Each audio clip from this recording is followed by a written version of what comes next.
"What are you doing, Amara? That guy's a biker. You trying to get yourself fired?" Olu's voice sliced through the garage like a misaligned gear, screeching where silence once reigned. But Amara Johnson didn't flinch. She kept walking steadily, purposefully, toward the man standing beside the stalled motorcycle. Its chrome was scratched, the paint dulled and flaking, the engine letting off a soft, irregular tick like it was catching its breath. But it wasn't the machine that caught her attention. It was the man. His boots were caked in dry red mud, jeans torn at the knee, a leather jacket stiff with dust and sun. A faded emblem stretched across his back. Outlaws Johannesburg Chapter. Tattoos crawled up his neck like vines, and gray hair clung to his temples soaked in sweat. But none of that made her hesitate. It was his eyes. They were wide, wild, desperate. "Ma'am," he said as she approached, voice tight, cracked at the edges. "I'm not here for drama. My bike died 2 blocks down. I pushed it here. My daughter, she's at Charlotte Maxicki Hospital, internal bleeding, 8 years old. She's in surgery right now. I've got to get to her, please." He wiped his hands on his jeans as if that might erase the urgency radiating off him. Behind the counter, Zenzi didn't look up. "No service without a ticket," she said, smacking her gum lazily like oxygen was expensive and he was wasting it. "It's an emergency," he said, louder now, chest heaving, sweat beading on his brow. "I don't need a full workup, just make it start. I'll pay." Zenzi snapped her gum again. "Everyone here's got something urgent." Behind her, 2 customers stepped aside as if the man carried plague. One whispered, "Figures he looks like he just came out of a fight." Another muttered, "Look at those hands trembling. Must be high." Amara didn't wait. She stepped forward, grabbed a rag, and crouched beside the bike. "I just want to see what's wrong," she said. "You don't need to." The Lonnie Reynolds voice exploded across the garage. He stepped out of his office, a foam cup steaming in his hand, jaw clenched, eyes stormy. "Amara, I'm going to say this once. No ticket, no service. You touch that bike and you're on your own." Amara didn't rise. "He's not asking for a rebuild," she said evenly. "He's asking for help." "We're not in the business of helping," the Lonnie snapped. "We're in the business of rules." The man flushed red beneath the grime. His hands shook at his sides. "Forget it," he mumbled. "I'll push it somewhere else." "No, you won't," Amara said, popping open the ignition panel, her fingers moving fast. "This won't take long." "Amara!" the Lonnie roared, hurling his coffee into the bin. "That's it. You're fired." Silence crashed over the garage. Even the air compressor at the back seemed to stop breathing. Amara stood slowly, wiping her hands on the rag looped through her belt. She didn't look at Thulani. She looked at the man. His eyes met hers, stunned. "I'm sorry," he said. "I didn't mean to get you in trouble." "Don't be," she said. "They don't see you." And with that, Amara walked out. The door slammed behind her, the sharp Johannesburg air slapping her cheeks as the sound of the city poured in, taxis honking, hawkers yelling, sirens wailing in the distance. Behind her, the bike sputtered, then roared to life. The man didn't shout after her, but she knew. He would make it. So would she. She walked until her legs burned. By the time she reached the bus stop near Commissioner Street, the adrenaline had worn off and the weight of what had happened settled in like an anchor. Fired, just like that. 3 years of overtime, night shifts, covering when Olu didn't show up, erased in one sentence. She sat on a concrete bench, her back pressed to the cold wall, trying not to cry. Her phone buzzed. She thought of calling her mother, but what would she say? "Hi, Mama. Remember that job that paid for Sela's school and your arthritis meds? Gone, because I helped a man." Instead, she stared across the street at a billboard advertising holiday specials in Mauritius, complete with perfect teeth and untouched beaches. It felt like a joke. That night, she lay on the couch, staring at the ceiling, listening to her mother's soft snores from the next room. Every time she blinked, she saw Thulani's face. The shame clung to her chest. The next morning, she still woke up early, out of habit, laced up her work boots halfway, then stopped. There was nowhere to go. Still, she packed her tools. Old habits die hard. She visited 3 garages before lunch. One said, "Not hiring." The second mumbled about cultural fit. The third told her flat out, "Try admin." She walked until her feet ached, until her pride thinned, until she found herself back at the place she'd sworn never to return. Auto Prime. She didn't go in, just stood across the street watching the fluorescence glow behind the glass. That's when he stepped out, the biker. No leather this time, just jeans, a hoodie, and a paper bag in one hand. He saw her, froze, then approached. "Figured I'd find you here," he said. She folded her arms. "You following me now?" "No," he said softly. "Just checking if you're okay." "You got me fired," she said, not accusing, just stating. "I know," he replied. "I didn't mean for that to happen." He held out a coffee. "It's black, no sugar." She took it without a word. He smiled faintly. "They treat you like that often?" "Only when I breathe." He laughed. Then, seriously, "I'm Solomon, by the way." "Amara?" A beat passed. Then he said, "I told my brother what happened." She frowned. Why would he care? "Because he owns this place," Solomon said. "The entire Auto Prime chain. Isaac Mbeki. He's the CEO. Amara's heart skipped. "You helped the wrong biker. Or maybe the right one." He reached into his pocket and handed her a card. No logo, no slogan, just a name and number. "If you ever need a second chance," he said, "call." Then he walked away, leaving her standing with the paper cup cooling in her hand and a business card pressing hot against her palm. The next morning her phone rang. Unknown number. She almost didn't answer. "Miss Johnson," the voice was crisp, female, professional. "This is Lindy Wee from Auto Prime headquarters. Mr. Mbeki would like to schedule a meeting with you today. We'll send a car." Amara sat in silence, staring at the card on the table. The name was now more than a name. It was a door, and it had just swung open.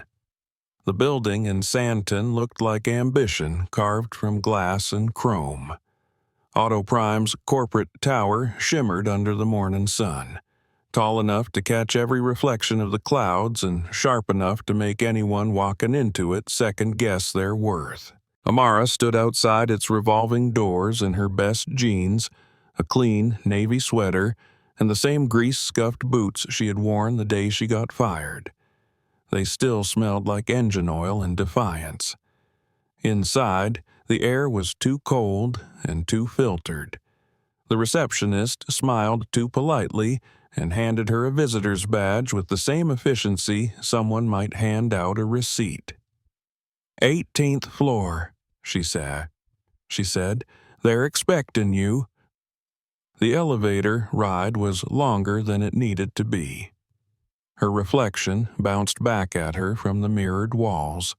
Jaw tight, eyes uncertain, chin lifted just enough to fake steadiness. When the doors slid open, she stepped into a waiting area bathed in light. Everything soft grays and polished steel. At the far end stood Solomon. No hoodie today, just a crisp button-up and tailored slacks, though his stance hadn't changed. Solid, steady. He gave her a small nod. "Didn't think you'd come."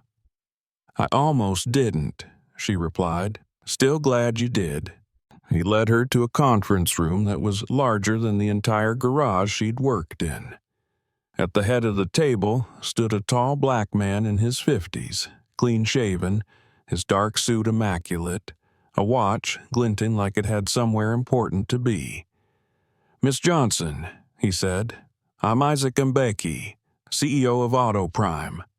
His voice was smooth but carried weight. Amara shook his hand, hers slightly clammy. "Please, have a seat." Solomon sat beside her, quiet but watchful.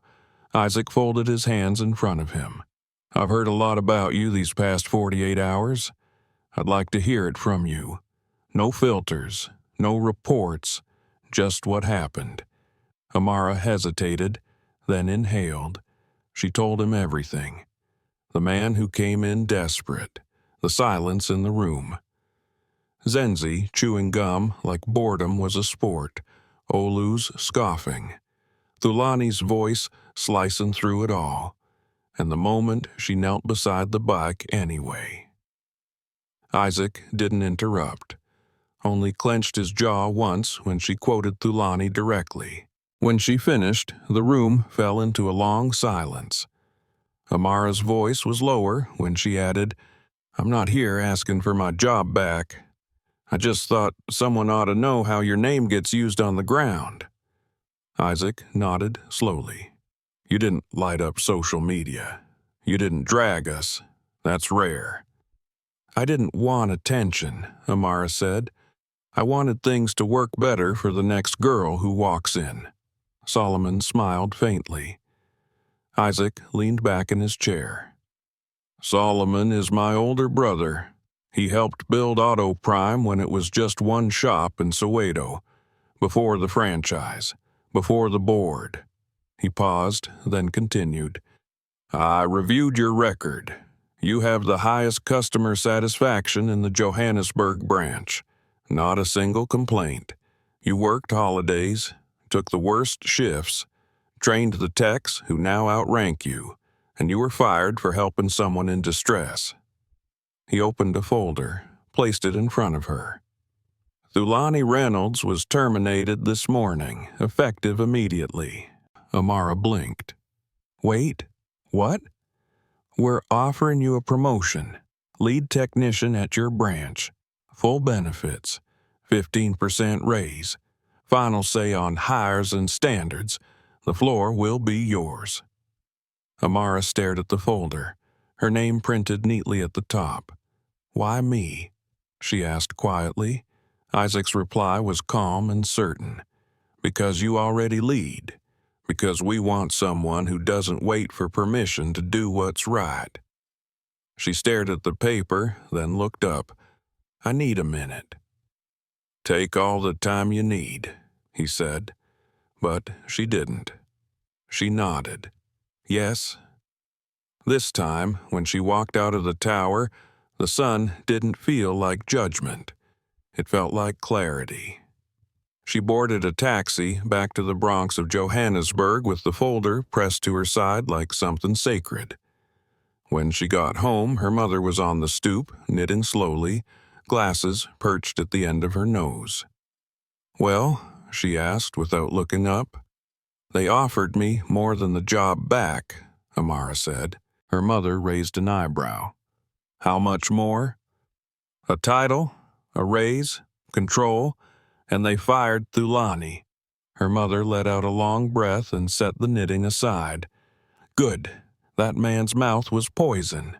That night, Amara read through every word in the contract. Twice. It was real. And yet something clung to her, a question she couldn't shake. The next morning, she walked through the garage doors not as Bay 4's shadow, but as the new lead technician. Zenzi blinked when she saw her. "Can I help you?" Recognition landed in her eyes. "Oh, Amara." "Morning, Zenzi. Is Kwame in?" I think he's in the back." Amara walked past her, straight to the floor. The smell of oil and scorched rubber hit her like memory. Kwame hunched over a gearbox, earbuds in. She tapped his shoulder. He jumped, pulled out one earbud. "Amara," he said, "in the flesh." He looked around nervously. "You visiting?" "I'm not visiting, Kwame. I'm back. CEO brought me in. Lead tech." His eyebrows shot up. "Damn, that's incredible." She studied him, not mocking, just surprised. She could work with that. "Listen," she said, "I know how this shop runs, the whispers, the smirks, the assumptions. I'm not here to play games. I'm here to change them. If you're on board, great. If not, step aside." Kwame nodded slowly. "I'm on board." By noon, word had spread. Some nodded when she passed, others avoided her. A few whispered from corners. She didn't confront them. Not yet. Let them adjust. That afternoon, an email landed in her inbox. Subject: Equity Audit. Attached were reports, numbers, logs. One line made her pause. Employee: Amara Johnson. Action: terminated immediately. Manager: T. Reynolds. That was it. One sentence had nearly erased her. That evening, she sat on her fire escape, a notebook in her lap. She wrote the whole story: the biker, the silence, the heat in her chest when she chose to act. And, at the top of the page, she circled one line in red ink: "They don't see people like her." The next morning, she hit record on a podcast app. Her voice filled the silence. "This isn't about revenge. This is about recognition. About what happens when you do the right thing and still get punished. About what we lose when we stop seeing each other as people." She hit publish. Then she waited. By evening, 7,000 plays. Comments flooded in. Nurses, drivers, teachers. "I've been there. Thank you. I thought I was alone." At Auto Prime HQ, Isaac listened to the episode in silence. Solomon sat across from him. "She's not holding back." "She shouldn't." Isaac closed his laptop. "Let's not waste this." In the Bronx of Johannesburg, Amara's phone buzzed. A new message. This time from corporate. "We'd like to meet. Not about a promotion. About something bigger." She stared at it, then looked around the shop. The old stains, the windows still smudged. But now, people moved aside when she walked. Not out of fear, but maybe out of respect. Maybe. And it was only the beginning. The next morning, Amara sat at the kitchen table with the cold coffee Solomon had given her 2 days earlier. It tasted burned and stale, but familiar, like resilience that had sat too long. Her mother had left early for her shift at the clinic, and the silence in the flat felt odd, like the air was holding its breath. Amara glanced at the business card still tucked inside the folder from HQ. Then her phone buzzed. A new message. Subject: Mitchell Motors. Amara blinked. It wasn't from Auto Prime. It was from Solomon. The message read simply: "There's a garage in East Tembisa. Shut since lockdown. Good bones. Owner wants to sell." Below that was a pin location. No pitch, no emoji, just opportunity. That afternoon, Amara stood outside the building. The walls were cracked, the paint peeled, and one lift arm was bent like an old man's spine. But the windows let in light, real light. The kind that reminded her of possibilities not yet smothered. Solomon met her there. He didn't say much, just handed her a set of keys the owner had left. They walked the space in silence. Spiders scurried across forgotten corners. Dust danced in sunbeams. "You see it?" Solomon asked. "I see what it could be," Amara replied. She imagined the mural on the back wall, women in coveralls, torque wrenches raised like banners, young techs with natural hair and oil-streaked faces. No clipboards, no quotas, just skill. They bought the place 10 days later. Amara used her corporate bonus. Solomon chipped in the rest. Auto Prime didn't protest. In fact, Isaac called to say the company would match her funding if she agreed to consult on equity strategy and continue her podcast. She agreed. Not for them, for the ones who'd come next. They named the shop Mitchell Motors, not after any boardroom executive or flashy brand. Mitchell was her father's surname. He'd taught her how to change a tire before she was tall enough to reach the jack. The sign was hand-welded, raw steel, curved at the edges. No neon, no gloss, just hers. On opening day, Jonas showed up with his tools in a duffel bag. "I want in," he said. No sarcasm this time. Kim sent flowers. A small note tucked inside read, "For the first boss I ever wanted to be honest with."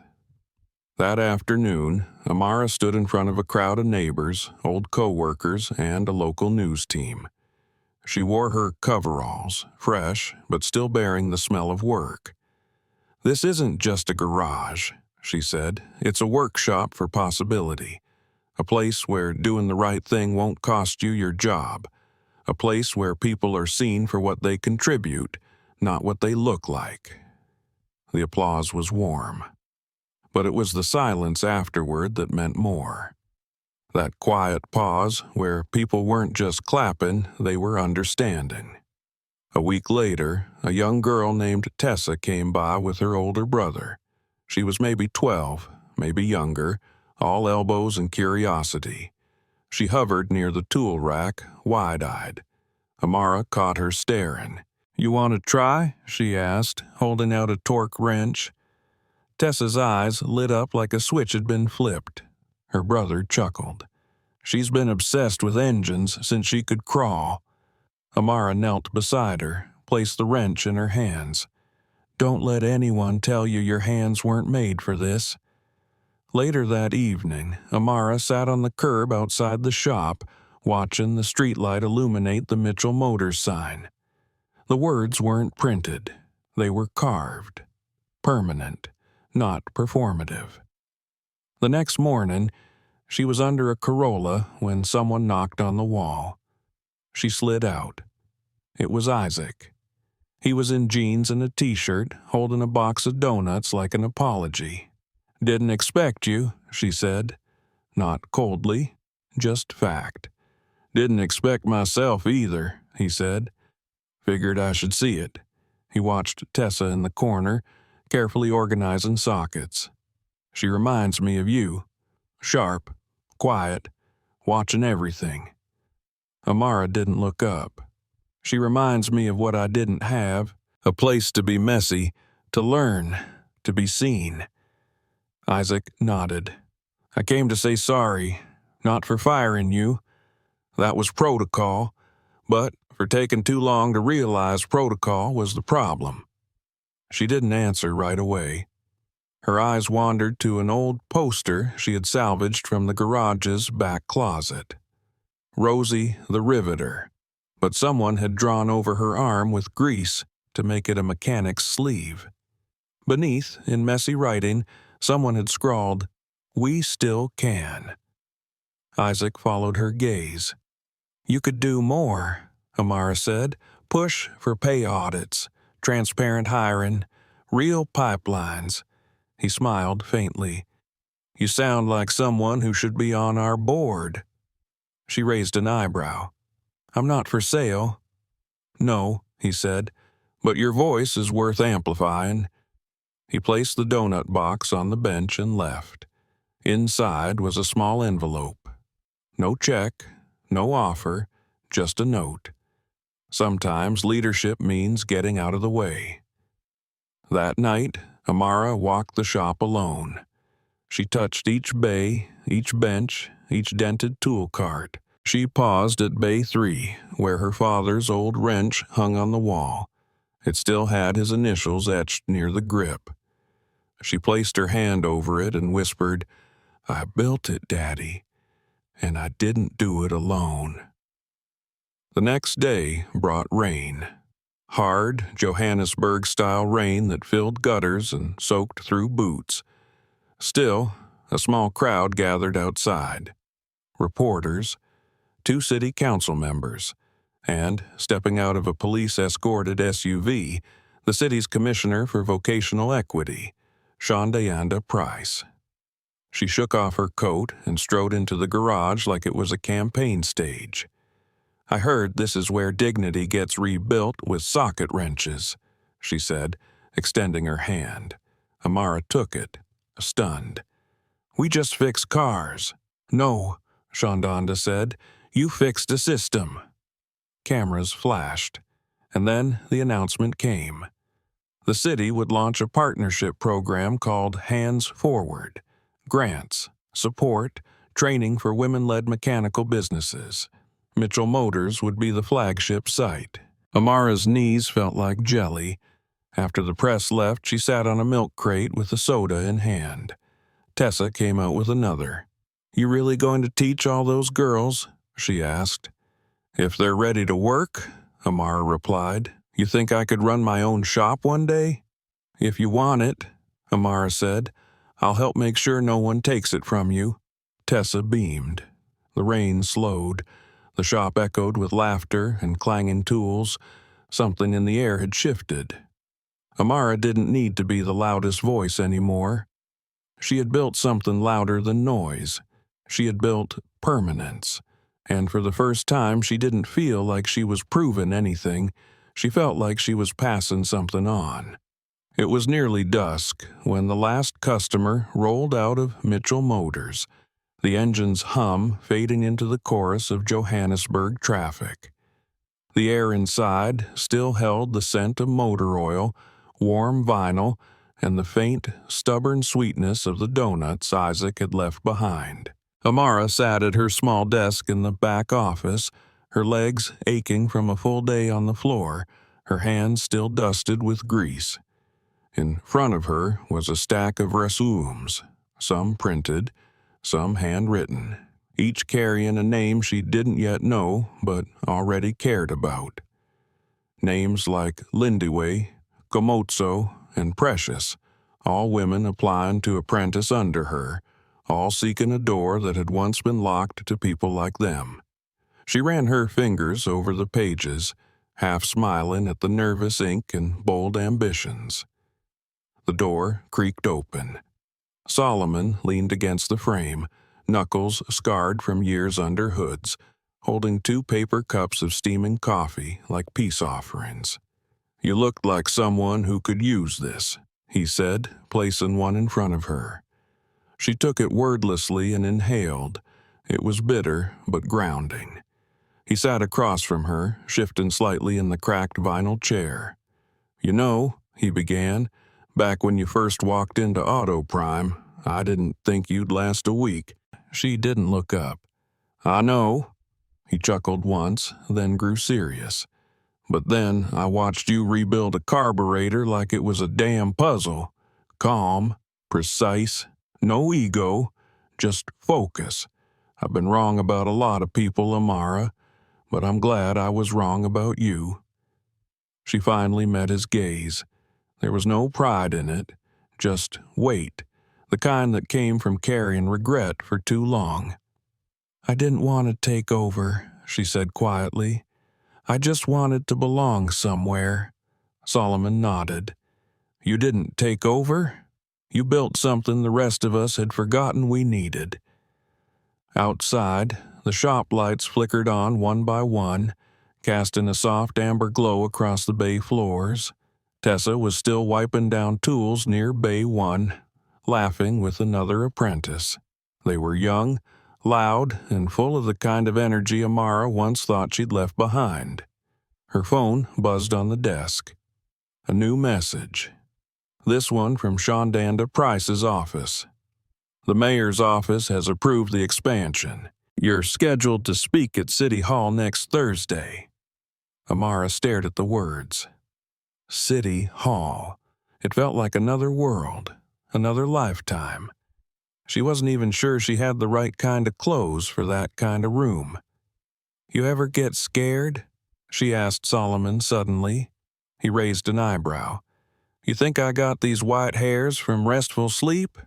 She laughed under her breath. I mean, scared of failing. Now, with all these people watching.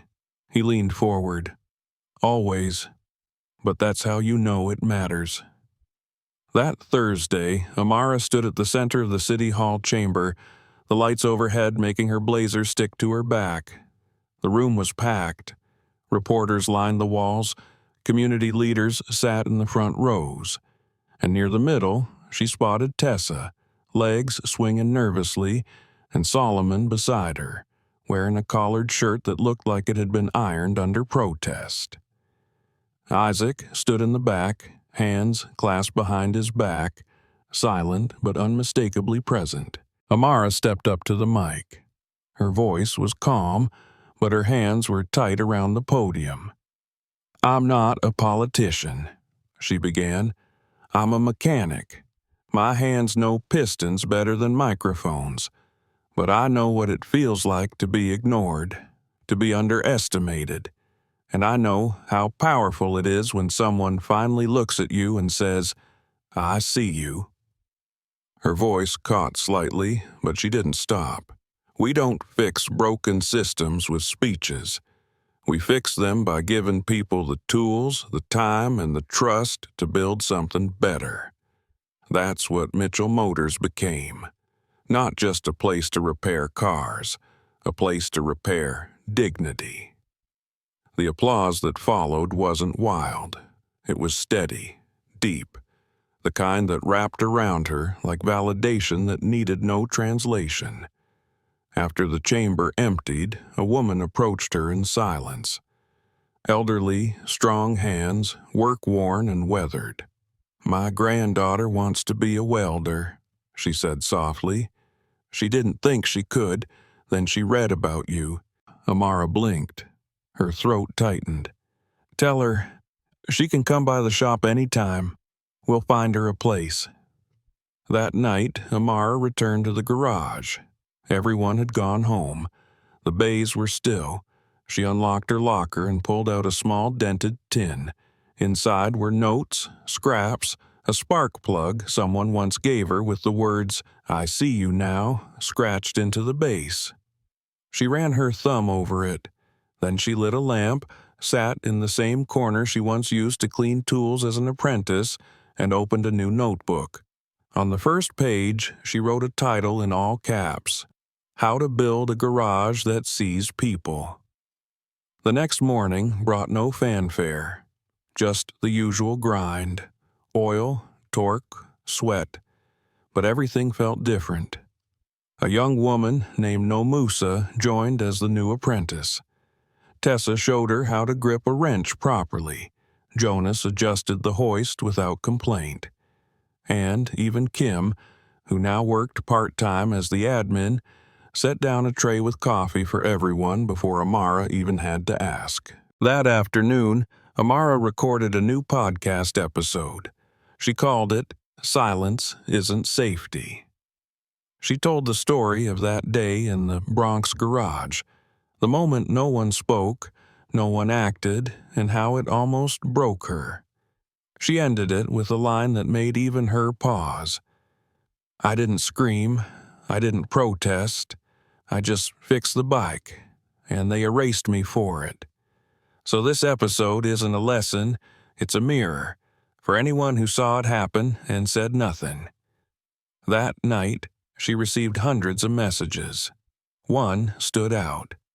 It was from an anonymous sender. A photo of a greasy hand holding a wrench, captioned simply, I see you now. She smiled, and for the first time in years it felt like enough, not to prove, but to be, not to fight, but to stand. And in the quiet hum of her shop, where bolts met steel and young girls learned how to make engines sing, Amara Johnson finally knew. What she had built was not just a garage, it was a legacy.